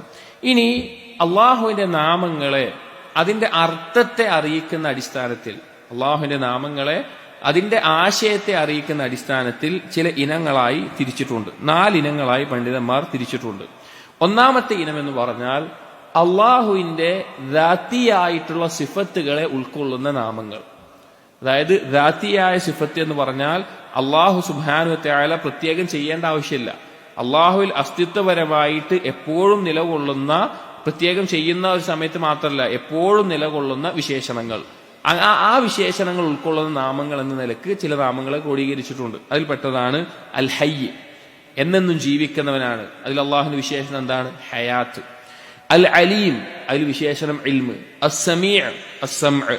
അൽ ബസീർ, എല്ലാം കാണുന്നവനാണ്, ബസർ. അൽ ഖവി, ശക്തിയുള്ളവനാണ്, ഖുവ്വത്ത്. അതായത് അള്ളാഹുവിൽ അസ്തിത്വപരമായിട്ട് എപ്പോഴുമുള്ള വിശേഷണങ്ങൾ ഉൾക്കൊള്ളുന്ന നാമങ്ങൾ. ഇനി രണ്ടാമത്തേത് അള്ളാഹുവിന്റെ ഫിഅലിയായിട്ടുള്ള, അള്ളാഹു പ്രവർത്തിക്കുന്ന കാര്യങ്ങളുമായി ബന്ധപ്പെട്ട് സിഫത്തുകൾ ഉൾക്കൊള്ളുന്ന നാമങ്ങൾ. ഉദാഹരണത്തിന് അള്ളാഹു ഉപജീവനം നൽകുന്നു, അള്ളാഹു സൃഷ്ടിക്കുന്നു, അള്ളാഹു മരിപ്പിക്കുന്നു, അല്ലെങ്കിൽ അള്ളാഹു അങ്ങനെ ചെയ്യുന്ന ഫിഅലിയായിട്ടുള്ള സിഫത്തുകൾ ഉൾക്കൊള്ളുന്ന നാമങ്ങൾ. ഉദാഹരണത്തിന് അർ റസ്സാഖ്, അള്ളാഹു റിസ്ഖ് നൽകുന്നവനാണ്. അതിലുള്ള വിശേഷണം റിസ്ഖ്. അത്തൗവാബ്, പാപങ്ങൾ പൊറുക്കുന്നവനാണ് അത്തൗബ. വൽ ഗഫൂർ, പശ്ചാത്താപം സ്വീകരിക്കുന്നവനാണ് തൗബ. ഗഫൂർ, പാപങ്ങൾ പൊറുക്കുന്നവനാണ് മഗ്ഫിറ. അങ്ങനെ അള്ളാഹു എന്തെങ്കിലും പ്രവർത്തനം ചെയ്യുമ്പോൾ അതുമായി ബന്ധപ്പെട്ടിട്ടുള്ളത്. മൂന്നാമത്തെ തരത്തിലുള്ള ഒരു കൂട്ടം നാമങ്ങൾ എന്ന് പറഞ്ഞാൽ അള്ളാഹുവിനെ പരിശുദ്ധപ്പെടുത്തുന്ന, അള്ളാഹുവിനെ പുകഴ്ത്തുന്ന, വാഴ്ത്തുന്ന നാമങ്ങൾ ഉൾക്കൊള്ളുന്നത്. ഉദാഹരണം പറഞ്ഞാൽ അൽ ഖുദ്ദൂസ്, അള്ളാഹു പരിശുദ്ധനാണെന്ന് അറിയിക്കുന്ന. അസ്സലാം, എല്ലാവിധ കുറവുകളിൽ നിന്നും ദോഷങ്ങളിൽ നിന്നും സുരക്ഷിതനാണ്. അസ്സുബൂഹ്, അങ്ങനെയുള്ള അള്ളാഹുവിനെ വാഴ്ത്തുന്നത്. നാലാമത്തെ ഇനം എന്ന് പറഞ്ഞു കഴിഞ്ഞാൽ ഒരു നാമമായിരിക്കും, പക്ഷെ മറ്റു പല നാമങ്ങളുടെയും ആശയങ്ങൾ ഉൾക്കൊള്ളുന്നതായിരിക്കും ആ ഒരു നാമം. ഉദാഹരണത്തിന് അൽ മജീദ് എന്നുള്ള നാമം, അൽ ഹമീദ്, അസ്വമദ്, അൽ അദീം, ഇങ്ങനെയുള്ള നാമങ്ങളിൽ ധാരാളം അള്ളാഹുവിന്റെ നാമങ്ങളുടെ ആശയങ്ങൾ ഉൾക്കൊണ്ടിട്ടുണ്ട്. ഇൻഷാ അല്ലാഹ് നമ്മൾ ആ നാമങ്ങൾ പറയുമ്പോൾ മനസ്സിലാവും. അങ്ങനെയുള്ള ഇനത്തിലും അസ്മാഉൽ ഹുസ്നയെ വേർതിരിച്ചതായി കാണാം. ഇനി അസ്മാഉൽ ഹുസ്നയുമായി ബന്ധപ്പെട്ട് വേറൊരു കാര്യം, ചില നാമങ്ങൾ ഒരുമിച്ച് വരും, ചേർന്ന് വരുന്ന നാമങ്ങൾ ഉണ്ടാകും. ഉദാഹരണം പറഞ്ഞു കഴിഞ്ഞാൽ അൽ അവ്വൽ വൽ ആഖിർ, അതുപോലെ അൽ അസീസ്, അൽ ഹക്കീം, അൽ ഗനി, അൽ ഹമീദ്. അതിന്റെ ആശയത്തെ പൂർത്തിയാക്കാൻ വേണ്ടി ഒരുമിച്ച് വരുന്ന നാമങ്ങളും അസ്മാഉൽ ഹുസ്നയിൽ ഉണ്ട്. ഈ ഖവായിദുകൾ അസ്മാഉൽ ഹുസ്നയുമായി ബന്ധപ്പെട്ട് ഒരുപാടുണ്ട്. പക്ഷെ നമ്മൾ അതിലേക്ക് ആഴത്തിൽ ഉദ്ദേശിക്കാത്തത് കൊണ്ടാണ് കൂടുതൽ അതിനെപ്പറ്റി പറയാത്തത്. നമ്മൾ നാമങ്ങൾ പഠിക്കുക, മനസ്സിലാക്കുക എന്നാണ് കൂടുതൽ അതുകൊണ്ട് ഉദ്ദേശിക്കുന്നത്. ഇനി അസ്മാഉൽ ഹുസ്നയുമായി ബന്ധപ്പെട്ട് നമ്മൾ മനസ്സിലാക്കേണ്ട മറ്റൊരു കാര്യം, അസ്മാഉൽ ഹുസ്ന കൃത്യമായി എണ്ണിത്തിട്ടപ്പെടുത്തിയ ഒരു എണ്ണത്തിൽ ഇല്ല. ചില ആളുകൾക്കൊരു ധാരണയുണ്ട്, അസ്മാഉൽ ഹുസ്ന എന്നുള്ളത് 99 നാമങ്ങളാണ്, 99 നാമങ്ങളാണ് അള്ളാഹുവിനുള്ളത്, അതിനപ്പുറത്തേക്കില്ല എന്നുള്ള ഒരു ധാരണയുണ്ട്. അത് തെറ്റാണ്. കാരണം ഒരു ഹദീസിൽ വന്നിട്ടുണ്ട് അള്ളാഹുവിന് 99 നാമങ്ങളുണ്ട് എന്നുള്ളത്. ഇന്നലില്ലാഹി തിസ്അതൻ വതിസ്ഈന ഇസ്മ മൻ അഹ്സാഹാ ദഖലൽ ജന്ന. അള്ളാഹുവിന് 99 നാമങ്ങളുണ്ട്. അത് ആരാണോ ഇഹ്സാ ചെയ്യുന്നത്, ഇഹ്സാ എന്ന് പറഞ്ഞാൽ ആ നാമങ്ങൾ ഹിഫ്ളാക്കുകയും അതിന്റെ ആശയത്തെ മനസ്സിലാക്കുകയും അതനുസരിച്ച് അമലാക്കുകയും ചെയ്യുന്നത്, അവൻ സ്വർഗത്തിൽ പ്രവേശിക്കുന്നുള്ളതാണ്. പക്ഷേ ഈ ഹദീസ് ഒരിക്കലും എന്തറിയിക്കുന്നില്ല, 99 നാമങ്ങളെ ഉള്ളൂ എന്നല്ല അറിയിക്കുന്നത്. അള്ളാഹുവിന്റെ 99 നാമങ്ങൾ ആരാണോ ഇഹ്സാ ചെയ്തത് അവൻ സ്വർഗത്തിൽ പ്രവേശിക്കുമെന്നാണ്. കാരണം അതിനേക്കാൾ കൂടുതൽ എണ്ണിത്തിട്ടപ്പെടുത്താത്ത അത്ര നാമങ്ങൾ ഉണ്ട് എന്നത് അറിയിക്കുന്ന പല ഹദീസുകളും വന്നിട്ടുണ്ട്. ഉദാഹരണത്തിന് ഒരു ദുആ, സഹീഹ് ബുഖാരിയിൽ വന്നിട്ടുള്ള ഒരു ദുആ നമുക്ക് കാണാം. നബി സല്ലല്ലാഹു അലൈഹി വസല്ലമ ദുആ ചെയ്യാറുണ്ടായിരുന്നു. അല്ലാഹുമ്മ അഊദു ബിറിളാക മിൻ സഖതിക്. അല്ലാഹുവേ, നിന്റെ തൃപ്തി കൊണ്ട് നിന്റെ കോപത്തിൽ നിന്ന് ഞാൻ രക്ഷ തേടുകയാണ്. വബി മുആഫാതിക മിൻ ഉഖൂബതിക്. നിന്നിൽ നിന്നുള്ള ആഫിയത്തിനെ കൊണ്ട് നിന്റെ ശിക്ഷയിൽ നിന്ന് രക്ഷ തേടുകയാണ്. വഅഊദു ബിക മിൻക്. നിന്നെ കൊണ്ട് നിന്റെ ശിക്ഷയിൽ നിന്ന് രക്ഷ തേടുകയാണ്. ലാ ഹുസീ സനാഅൻ അലൈക അൻത കമാ അസ്നൈത അലാ നഫ്സിക്. നീ നിനക്ക് നൽകിയ ആ വാഴ്ത്തലും സനാവും അതിനപ്പുറത്തേക്ക് ഞാൻ ഒരു തിട്ടപ്പെടുത്തിയ രീതിയിൽ എനിക്ക് നിന്നെ പുകഴ്ത്താൻ സാധിക്കില്ല എന്നുള്ള നിലക്ക് പറഞ്ഞത് കാണാം. അതായത് അള്ളാഹുവിനെ വാഴ്ത്തുന്നതും പുകഴ്ത്തുന്നതും ഒരു പരിധിക്ക് അപ്പുറത്തേക്ക് ധാരാളമുണ്ട് എന്നുള്ളത്. അതൊന്നുകൂടി വ്യക്തമായി പറയുന്ന ഒരു ദുആ ആണ് ദുആഉൽ ഹമ്മി വൽ ഹസൻ എന്ന് പറയുന്ന. ഒരാൾക്ക് എന്തെങ്കിലും ഞെരുക്കമോ ടെൻഷനോ ബുദ്ധിമുട്ടുകളോ ഒക്കെ ഉണ്ടാകുന്ന സമയത്ത് അവൻ ഈ ദുആ ചെയ്താൽ അവൻ അതിന് പകരം തുറവി എളുപ്പമാക്കി കൊടുക്കുമെന്ന് നബി സല്ലല്ലാഹു അലൈഹി വസല്ലം പഠിപ്പിച്ച ഒരു ദുആ. അത് കേൾക്കുന്നവർ അത് പഠിക്കട്ടെ എന്നുകൂടി നബി സല്ലല്ലാഹു അലൈഹി വസല്ലം പറഞ്ഞു. ആ ദുആയിൽ എന്താണ്? അല്ലാഹുമ്മ ഇന്നി അബ്ദുക്. അല്ലാഹുവേ, ഞാൻ നിന്റെ അടിമയാണ്. വബ്നു അബ്ദിക്. നിന്റെ അടിമയുടെ മകനാണ്. വബ്നു അമതിക്. നിന്റെ അടിമ സ്ത്രീയുടെ മകനാണ്. നാസിയതി ബിയദിക്. എന്റെ പൂർണ്ണമായ നിയന്ത്രണം, എന്റെ തലയുടെ കുടുമ നിന്റെ കയ്യിലാണ്. മാലിൻ ഫീ ഹുക്മുക്. നിന്റെ വിധികളാണ് എന്റെ മേലെ കഴിഞ്ഞു പോയിട്ടുള്ളത്. അദ്ലുൻ ഫീ ഖളാഉക്. നീ വിധിച്ചതെല്ലാം നീതിപൂർവമായിട്ടുള്ളതാണ്. അസ്അലുക ബികുല്ലി ഇസ്മിൻ ഹുവ ലക്. നിനക്കുള്ള എല്ലാ നാമങ്ങളെയും മുൻനിർത്തിക്കൊണ്ട് ഞാൻ തേടുന്നു. സമ്മൈത ബിഹി നഫ്സക്. നീ നിന്റെ സ്വന്തത്തിന് വെച്ചിട്ടുള്ള. ഔ അൻസൽതഹു ഫീ കിതാബിക്. അല്ലെങ്കിൽ നിന്റെ കിതാബിൽ നീ ഇറക്കിയിട്ടുള്ള. ഔ അല്ലംതഹു അഹദൻ മിൻ ഖൽഖിക്. അല്ലെങ്കിൽ നിന്റെ സൃഷ്ടികളിൽ ആർക്കെങ്കിലും, ഒരു മലക്കിനോ നബിക്കോ പ്രത്യേകമായി നീ പഠിപ്പിച്ചിട്ടുള്ള. ഔ ഇസ്തഅ്സർത ബിഹി ഫീ ഇൽമിൽ ഗൈബി ഇൻദക്. അല്ലെങ്കിൽ നിന്റെ അടുത്തുള്ള അദൃശ്യജ്ഞാനത്തിൽ നീ മറച്ചു വെച്ചിട്ടുള്ള നാമങ്ങളെല്ലാം മുൻനിർത്തിക്കൊണ്ട് ഞാൻ ചോദിക്കുന്നു. ഇവിടെ നമ്മൾ മനസ്സിലാക്കേണ്ട ഒരു കാര്യം, അള്ളാഹുവിനോട് ദുആ ചെയ്യുമ്പോൾ ദുആഇന് വസീലയായി ഉപയോഗിക്കാൻ ഏറ്റവും അഫ്ളലായിട്ടുള്ള ഒരു കാര്യമാണ് അസ്മാഉൽ ഹുസ്ന എന്നുള്ളത്. അള്ളാഹുവിന്റെ പ്രത്യേക നാമങ്ങൾ പറഞ്ഞുകൊണ്ട് അള്ളാഹുവിനോട് ദുആ ചെയ്യുക എന്നുള്ളത് ഉത്തരം ചെയ്യപ്പെടാൻ പ്രത്യേകമായ കാരണമുള്ള ഒരു കാര്യമാണ്. അപ്പൊ ഈ ദുആയിൽ അതാണ് മുൻനിർത്തി പറയുന്നത്. ഇതിൽ അള്ളാഹു നിനക്കുള്ള നാമങ്ങൾ, നീ കിതാബിൽ ഇറക്കിയിട്ടുള്ള നാമങ്ങൾ, നീ ആർക്കെങ്കിലും പ്രത്യേകമായി പഠിപ്പിച്ചിട്ടുള്ള നാമങ്ങൾ, നിന്റെ അടുക്കൽ മറച്ചു വെക്കപ്പെട്ടുള്ള നാമങ്ങൾ എന്നെല്ലാം പറയുന്നുണ്ട്. അപ്പൊ എന്ത് മനസ്സിലായി? അതിൽ നിന്ന് കൃത്യമായി 99 എന്നോ അതിൽ വേറെ ഏതെങ്കിലും എണ്ണത്തിൽ തിട്ടപ്പെടുത്തിയിട്ടില്ല എന്ന് നമുക്ക് ഈ ദുആയിൽ നിന്ന് മനസ്സിലാക്കാം. അപ്പോൾ അള്ളാഹുവിന്റെ നാമങ്ങൾ കൃത്യമായ ഒരു എണ്ണമില്ല. അത് അള്ളാഹുവിനെ അറിയുകയുള്ളൂ എത്രയാണുള്ളത് എന്നുള്ളത്. അത് അള്ളാഹുവിന്റെ അറിവിൽ പെട്ട കാര്യമാണ്. ഇനി സഹോദരങ്ങളെ, അള്ളാഹു സുബ്ഹാനഹു വ തആലയുടെ ഈ നാമഗുണ വിശേഷങ്ങൾ പഠിക്കുന്നതിൽ അഖദീയായിട്ടുള്ള വിശ്വാസപരമായിട്ടുള്ള വലിയൊരു പ്രത്യേകത എന്ന് പറഞ്ഞു കഴിഞ്ഞാൽ, ഇസ്ലാമിക ചരിത്രം നമ്മൾ നോക്കിക്കഴിഞ്ഞാൽ സ്വഹാബികളുടെ പാതയിൽ നിന്ന് ബഹുദൂരം പല പിഴച്ച കക്ഷികളും അഹ്ലുസുന്നയിൽ നിന്ന് തെറ്റിപ്പോകാനുണ്ടായ കാരണം പ്രധാനമായും അള്ളാഹുവിന്റെ ഈ നാമങ്ങളിലും വിശേഷണങ്ങളിലുമുള്ള തെറ്റായ വ്യാഖ്യാനങ്ങളും അവരവരുടെ ബുദ്ധി ഉപയോഗിച്ച് അതിനെ വ്യാഖ്യാനിക്കാൻ ഇറങ്ങിയതും അവർക്ക് ഉൾക്കൊള്ളാൻ പറ്റാത്തതിനെ നിഷേധിക്കുകയും അങ്ങനെയെല്ലാം ചെയ്തതിന്റെ പേരിലാണ് പല പിഴച്ച കക്ഷികളും ഉടലെടുത്തിട്ടുള്ളത്. അപ്പോൾ അഖദീയായിട്ട് അഖീദാപരമായിട്ടുള്ളതിൽ തന്നെ അസ്മാഉൽ ഹുസ്ന അതുപോലെ സിഫാത്തുകളെല്ലാം പഠിക്കുക എന്നുള്ളത് പ്രധാനപ്പെട്ട ഒരു കാര്യമാണ്. അപ്പോൾ വളരെ ചുരുക്കത്തിൽ അസ്മാഉൽ ഹുസ്നയുടെ ഖായിദകളൊക്കെ അൽ ഖവായിദുൽ മുസ്ല പോലെയുള്ള കിതാബുകളിലൊക്കെ പ്രത്യേകമായിട്ട് എണ്ണി പറയുന്നുണ്ട്. അതിലേക്കൊന്നും കടക്കുന്നില്ല. ഇനി അള്ളാഹുവിന്റെ നാമങ്ങളിലേക്ക്, അള്ളാഹുവിന്റെ നാമങ്ങൾ മനസ്സിലാക്കുന്നതിലേക്ക് ആദ്യത്തിൽ നമ്മൾ പറയുന്നത് അള്ളാഹു സുബ്ഹാനഹു വ തആലയുടെ ഇസ്മുല്ലാഹിൽ അഅ്ളം എന്ന് പറഞ്ഞിട്ടുള്ള ഒരു കാര്യമാണ്. ഇസ്മുല്ലാഹിൽ അഅ്ളം എന്ന് പറഞ്ഞാൽ അള്ളാഹുവിന്റെ ഏറ്റവും മഹത്തരമായിട്ടുള്ള ഒരു നാമം. അങ്ങനെ ഒരു നാമം ഉണ്ട് എന്ന് ഹദീസുകളിലൂടെ സ്ഥിരപ്പെട്ടിട്ടുള്ള കാര്യമാണ്. ഇമാം അഹ്മദ് അദ്ദേഹത്തിന്റെ മുസ്നദിൽ ഉദ്ധരിക്കുന്ന ഒരു ഹദീസിൽ നമുക്ക് കാണാം, ഒരിക്കൽ നബി സല്ലല്ലാഹു അലൈഹി വസല്ലമ ഒരു വ്യക്തി ദുആ ചെയ്യുന്നത് കേട്ടു.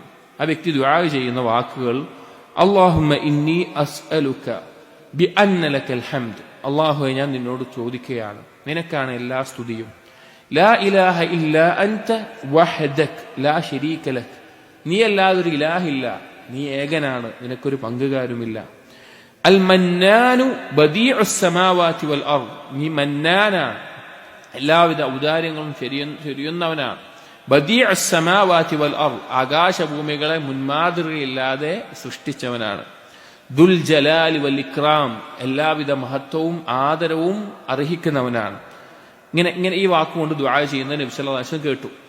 ഫഖാല നബി സല്ലല്ലാഹു അലൈഹി വസല്ലം, കേട്ടപ്പോൾ നബി സല്ലല്ലാഹു അലൈഹി വസല്ലം പറഞ്ഞു, ലഖദ് സഅൽതല്ലാഹ ബിസ്മിഹി അൽ-അഅ്ദം അല്ലദീ ഇദാ ദുഇയ ബിഹി അജാബ വഇദാ സുഇല ബിഹി അഅ്താ, നീ അല്ലാഹുവിനോട് തേടിയിട്ടുള്ളത് അവന്റെ ഇസ്മുല്ലാഹിൽ അഅ്ലം കൊണ്ടാണ്, അല്ലാഹുവിന്റെ ഏറ്റവും ഉത്തമമായിട്ടുള്ള നാമം കൊണ്ട്, ഉത്തമമല്ല അഅ്ളമായ മഹത്തരമായിട്ടുള്ള നാമം കൊണ്ടാണ്. ആ നാമത്തിന്റെ പ്രത്യേകത എന്ന് പറഞ്ഞാൽ അതുകൊണ്ട് അള്ളാഹുവിനോട് തേടിയാൽ അത് ഉത്തരം ചെയ്യും, അള്ളാഹു ഉത്തരം ചെയ്യും. അതുകൊണ്ട് അള്ളാഹുവിനോട് ചോദിച്ചാൽ അള്ളാഹു നൽകുകയും ചെയ്യും എന്ന് നബി സല്ലല്ലാഹു അലൈഹി വസല്ലം പറഞ്ഞു. മറ്റൊരു ഹദീസിൽ ഇബ്നു മാജ, ഹാക്കിം എന്നിവർ ഉദ്ധരിച്ച ഹദീസിൽ അബൂ ഉമാമ റളിയല്ലാഹു അൻഹു പറയാണ്, ഖാല റസൂലുള്ളാഹി സ്വല്ലല്ലാഹു അലൈഹി വസല്ലം, നബി സല്ലല്ലാഹു അലൈഹി വസല്ലം പറഞ്ഞു, ഇസ്മുല്ലാഹിൽ അഅ്ളം അല്ലദീ ഇദാ ദുഇയ ബിഹി അജാബ ഫി 3 സൂവരിൻ മിനൽ ഖുർആൻ, അള്ളാഹുവിന്റെ അതിമഹത്തായ നാമം ദുആ ചെയ്താൽ ഉത്തരം ചെയ്യപ്പെടുന്ന നാമം ഖുർആനിലെ 3 സൂറത്തുകളിൽ വന്നിട്ടുണ്ട്. ഫിൽ ബഖറതി വ ആലി ഇമ്രാൻ വ ത്വാഹ, സൂറത്തുൽ ബഖറയിൽ വന്നിട്ടുണ്ട്, സൂറത്ത് ആലി ഇമ്രാനിൽ വന്നിട്ടുണ്ട്, സൂറത്ത് ത്വാഹയിൽ വന്നിട്ടുണ്ട് എന്ന് നബി സല്ലല്ലാഹു അലൈഹി വസല്ലം പറഞ്ഞു. മറ്റൊരു ഹദീസിൽ ഇമാം അഹ്മദ്, അബൂ ദാവൂദ്, തിർമിദി എന്നിവർ ഉദ്ധരിക്കുന്നതിൽ അസ്മാ ബിൻത് യസീദ് റളിയല്ലാഹു അൻഹ അവർ പറയാണ്, അന്ന നബിയ സല്ലല്ലാഹു അലൈഹി വസല്ലം ഖാല, നബി സല്ലല്ലാഹു അലൈഹി വസല്ലം ഒരിക്കൽ പറഞ്ഞു, ഇസ്മുല്ലാഹിൽ അഅ്ളം ഫീ ഹാതൈനിൽ ആയതൈൻ, അല്ലാഹുവിന്റെ അതിമഹത്തായിട്ടുള്ള നാമം ഈ 2 ആയത്തുകളിലാണ്. ഒന്ന് സൂറത്തുൽ ബഖറയിലെ 163-ാമത്തെ ആയത്ത്, വ ഇലാഹുക്കും ഇലാഹും വാഹിദ് ലാ ഇലാഹ ഇല്ലാ ഹുവർ റഹ്മാനുർ റഹീം, ഈ ആയത്തിലും അതുപോലെ വഫാത്തിഹത്ത് ആലി ഇമ്രാൻ, സൂറത്ത് ആലി ഇമ്രാനിലെ ആദ്യത്തെ ആയത്തുകളിൽ അലിഫ് ലാം മീം അല്ലാഹു ലാ ഇലാഹ ഇല്ലാ ഹുവൽ ഹയ്യുൽ ഖയ്യൂം, ഈ 2 ആയത്തുകളിലാണ് വന്നിട്ടുള്ളത് എന്ന് നബി സല്ലല്ലാഹു അലൈഹി വസല്ലം പറഞ്ഞു. മറ്റൊരു ഹദീസിൽ ഇബ്നു ഹിബ്ബാൻ അതുപോലെ അസ്ഹാബു സുനൻ, ബുഖാരി, മുസ്ലിം ബാക്കിയുള്ള കുതുബ് സിത്തയിലുള്ള ആളുകൾ അവരെല്ലാം ഉദ്ധരിച്ചിട്ടുള്ള ഒരു ഹദീസിൽ ബുറൈദ റളിയല്ലാഹു അൻഹു പറയാണ്, സമിഅ നബി സല്ലല്ലാഹു അലൈഹി വസല്ലം റജുലൻ യഖൂൽ, നബി സല്ലല്ലാഹു അലൈഹി വസല്ലം ഒരു വ്യക്തി പറയുന്നത് കേൾക്കുണ്ടായി, اللهم إني أسألك بأني أشهد أنك أنت الله لا إله إلا أنت الأحد الصمد. അല്ലാഹുവേ, ഞാൻ നിന്നോട് ചോദിക്കുകയാണ്, ഞാനിതാ ഷഹാദത്ത് ചെയ്യുന്നു, നീ അല്ലാഹുവാണ്, നീയല്ലാതെ ഒരു ഇലാഹില്ല, നീ ഏകനാണ്, അസ്സമദാണ്, എല്ലാവരാലും ആശ്രയിക്കപ്പെടുന്നവനാണ്, അല്ലദീ ലം യലിദ് വലം യൂലദ്, നീ ഒരു സന്തതിയായി ജനിച്ചവനല്ല, നിനക്കൊരു സന്താനവും ജനിച്ചിട്ടില്ല, വലം യകുൻ ലഹു കുഫുവൻ അഹദ്, നിന്നെ പോലെ മറ്റാരുമില്ല എന്ന് ദുആ ചെയ്യുന്നത് കേട്ടു. നബി സല്ലല്ലാഹു അലൈഹി വസല്ലം പറഞ്ഞു, ലഖദ് സഅല അല്ലാഹ ബിസ്മിഹി അൽ-അഅ്ലം, അവൻ അല്ലാഹുവിനോട് തേടിയിട്ടുള്ളത് അല്ലാഹുവിന്റെ അഅ്ലമായ അതിമഹത്തായ നാമം കൊണ്ടാണ്. അല്ലദീ ഇദാ സുഇല ബിഹി അഅതാ വ ഇദാ ദുഇയ ബിഹി അജാബ, ചോദിച്ചാൽ നൽകപ്പെടുന്ന, ദുആ ചെയ്താൽ ഉത്തരം ചെയ്യപ്പെടുന്ന ആ നാമം കൊണ്ടാണ് അവൻ തേടിയിട്ടുള്ളത് എന്ന് നബി സല്ലല്ലാഹു അലൈഹി വസല്ലം പറഞ്ഞു. അപ്പൊ ഈ ഹദീസുകളിൽ നിന്നെല്ലാം നമുക്ക് മനസ്സിലാകുന്ന കാര്യം എന്താണെന്ന് വെച്ച് കഴിഞ്ഞാൽ, അള്ളാഹുവിന് എന്തുണ്ട്? ഇസ്മുല്ലാഹിൽ അഅ്ലം, അതിമഹത്തായിട്ടുള്ള ഒരു നാമമുണ്ട്. അപ്പൊ ഈ നാമം ഏതാണ് എന്ന് മനസ്സിലാക്കാൻ വേണ്ടി നമ്മുടെ മുൻഗാമികളായിട്ടുള്ള പണ്ഡിതന്മാർ വലിയ ഇജ്തിഹാദ് ചെയ്തിട്ടുണ്ട്. ഖുർആനിൽ നിന്നും ഹദീസിൽ നിന്നും അതുപോലെ സഹാബികളുടെ അസറുകളിൽ നിന്നുമെല്ലാം ഇത് ഏതാണ്, ഇതിനെക്കുറിച്ചുള്ള എന്താണ് ചർച്ചകൾ എന്നുള്ളത് ചെയ്യാൻ പല പണ്ഡിതന്മാർ വലിയ ഗവേഷണം നടത്തിയിട്ടുണ്ട്. അതിൽ 40ഓളം അഭിപ്രായങ്ങൾ ഉദ്ധരിക്കപ്പെട്ടിട്ടുണ്ട്. ചില പണ്ഡിതന്മാർ ആ വിഷയത്തിൽ മാത്രം, ഇസ്മുല്ലാഹിൽ അഅ്ലം ഏതാണ് എന്നുള്ള വിഷയത്തിൽ മാത്രം കിതാബുകൾ എഴുതി 20ഓളം നാമങ്ങളെ അതിൽ പരാമർശിച്ചതായിട്ടും കാണാൻ സാധിക്കും. ഇതിൽ പ്രധാനമായിട്ടും 2-3 അഭിപ്രായങ്ങളാണ് എടുത്തു വന്നിട്ടുള്ളത്. അതിൽ ഒന്നാമത്തെ അഭിപ്രായം എന്നുള്ളത്, ഇസ്മുല്ലാഹിൽ അഅ്ലം എന്നുള്ള നാമം അത് അല്ലാഹ് എന്നുള്ള നാമം തന്നെയാണ്. അല്ലാഹ് എന്നുള്ള നാമം തന്നെയാണ് ഇസ്മുല്ലാഹിൽ അഅ്ലം എന്നുകൊണ്ട് ഉദ്ദേശിക്കുന്നത്. കാരണം അല്ലാഹു സുബ്ഹാനഹു വ തആലയുടെ ദാത്തിനെ മനസ്സിലാക്കാനും, ഇപ്പൊ അള്ളാഹിനെ പറ്റി നമ്മൾ പറയുമ്പോൾ അല്ലാഹ് എന്നുള്ള ആദ്യം പറയാം, അങ്ങനെ മനസ്സിലാക്കാനും, അതുപോലെ എല്ലാ ദിക്റുകളിലും വന്നിട്ടുള്ള നാമതാണ്. ഇപ്പോ ലാ ഇലാഹ ഇല്ലല്ലാഹ് എടുത്താലും, സുബ്ഹാനല്ലാഹ് എടുത്താലും, അൽഹംദുലില്ലാഹ് എടുത്താലും, അല്ലാഹു അക്ബർ എടുത്താലും, ബിസ്മില്ലാഹ് എന്നെടുത്താലും, ലാ ഹൗല വലാ ഖുവത ഇല്ലാ ബില്ലാഹ് എന്നെടുത്താലും, ഏതൊരു ദിക്റിലും വന്നിട്ടുള്ള നാമം എന്താണ്? അല്ലാഹ് എന്നുള്ള നാമമാണ്. അതുകൊണ്ട് അതാണ് ഇസ്മുല്ലാഹിൽ അഅ്ലം എന്നെല്ലാം ഇബ്നു മന്ദ റഹിമഹുല്ലാ അദ്ദേഹത്തിന്റെ കിതാബ് തൗഹീദിൽ എല്ലാം പരാമർശിക്കുന്നതായി കാണാം. അതുപോലെ അല്ലാഹ് എന്നുള്ള നാമമാണെന്ന് പറയാൻ അവർ പറയുന്ന മറ്റൊരു കാരണം, ഒരിക്കലും നമ്മൾ അല്ലാഹ് എന്നുള്ളത് മിൻ അസ്മാഇർ റഹ്മാൻ, മിൻ അസ്മാഇൽ ഗഫൂർ എന്ന് പറയോ? അതായത് അല്ലാഹ് എന്നുള്ളത് റഹ്മാനിന്റെ ഒരു പേരാണ്, ഗഫൂറിന്റെ ഒരു പേരാണെന്ന് പറയോ? ഇല്ല. എന്നാൽ അർ റഹ്മാൻ എന്നുള്ളത് അള്ളാഹുവിന്റെ ഒരു പേരാണ്, ഗഫൂർ എന്നുള്ളത് അള്ളാഹുവിന്റെ ഒരു പേരാണ് എന്ന് നമ്മൾ പറയും. അപ്പൊ അല്ലാഹ് എന്നുള്ളതാണ് അതിന്റെ അടിസ്ഥാനം. അതുകൊണ്ട് അല്ലാഹ് എന്നുള്ള നാമമാണ് ഇസ്മുല്ലാഹിൽ അഅ്ലം എന്ന് ബഹുഭൂരിഭാഗം അല്ലെങ്കിൽ ധാരാളം പണ്ഡിതന്മാർ പറഞ്ഞത് കാണാം. മറ്റു ചില പണ്ഡിതന്മാർ പറഞ്ഞത് അൽ ഹയ്യു അൽ ഖയ്യൂം എന്നുള്ള ഈ 2 നാമങ്ങളെയാണ് ഇസ്മുല്ലാഹിൽ അഅ്ലം എന്ന് പറയുന്നത് എന്നാണ്.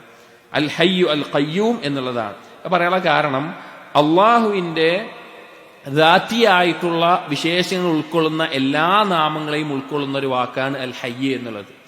അൽ ഖയ്യൂം എന്നുള്ളത് അള്ളാഹുവിന്റെ അഫ്ആലിയായിട്ടുള്ള പ്രവർത്തനപരമായിട്ടുള്ള എല്ലാ നാമങ്ങളെയും ഉൾക്കൊള്ളുന്നതാണ് അൽ ഖയ്യൂം എന്നുള്ളത്.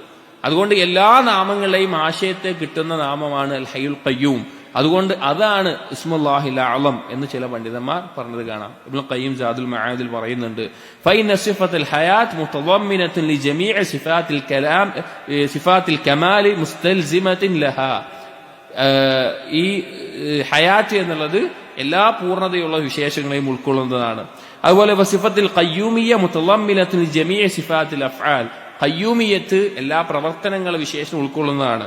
അതുകൊണ്ടാണ് വലിഹാദാ കാന ഇസ്മുല്ലാഹിൽ അഅ്ലം അല്ലദീ ദുഇയ ബിഹി അജാബ വഇദാ സുഇല ബിഹി അഅതാ വഹുവ ഇസ്മുൽ ഹയ്യുൽ ഖയ്യൂം. ഈ ഹയ്യുൽ ഖയ്യൂമാണ് ആ നാമം എന്ന് പറഞ്ഞത് കാണാം. വേറെ ചില പണ്ഡിതന്മാർ അത് ദുൽ ജലാൽ വൽ ഇക്റാം എന്നതാണ് എന്ന് പറഞ്ഞത് കാണാം. ദുൽ ജലാൽ വൽ ഇക്റാം അതും ഈ ഹയ്യ് ഖയ്യൂം പോലെ എല്ലാ വിശേഷണങ്ങളും അള്ളാഹുവിനുണ്ട് എന്നറിയിക്കുന്ന നാമമായതുകൊണ്ട്. എന്നാൽ മറ്റു ചില പണ്ഡിതന്മാർ പറഞ്ഞു ഇസ്മുല്ലാഹിൽ അഅ്ലം എന്നുള്ളത് അതൊരൊറ്റ നാമമല്ല, ഒരു ജിൻസ് ആയിട്ടുള്ള ചില നാമങ്ങളെ കൂടി പറയുന്നതിനാണ് ഇസ്മുല്ലാഹിൽ അഅ്ലം എന്നുകൊണ്ട് ഉദ്ദേശിക്കുന്നത് എന്ന് പറഞ്ഞിട്ടുണ്ട്.